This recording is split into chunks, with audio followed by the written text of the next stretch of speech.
श्री स्वामी समर्थ. चला आज आपण रताळ्याचा शिरा बनवणार आहे. तर आता आपण इथे 1 किलो रताळे घेतलेले आहेत कुकरला लावायला. तर आता आपण पाणी टाकून घेऊया 1 ग्लास आणि शिट्ट्या काढून घेऊया. हो काय, तो कुकर लावून घेतला आहे. आता झाकण लावूया. आता 5-6 शिट्ट्या काढून घेऊया आपण. बघा हो का, आपले रताळे शिजलेले आहेत. तर आता आपण काढून घेऊया. बघा एवढे शिजलेले आहेत. बघा ह्याची सगळी साल काढून घेतलेली आहे.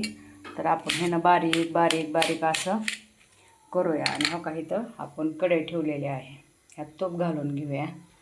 मस्त असं खरपूस तुपामध्ये ते तळून घ्यायचं. हे आपलं गावरान तूप आहे.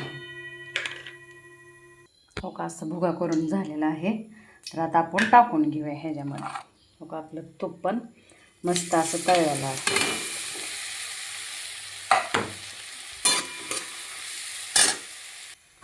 एकजीव झालेला आहे. तर आपण ह्याच्यामध्ये साखर घालून घेऊया. आपण कमी जास्त साखर आपल्या गोडानुसार घालून घेऊ शकतात. आता एकजीव करून घेऊ.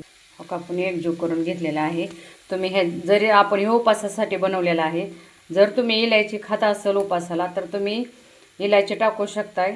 आणि ह्यात काजू बदाम पण टाकू शकता तुम्ही. मी काय टाकले नाहीत, मला साधाच आवडतो म्हणून.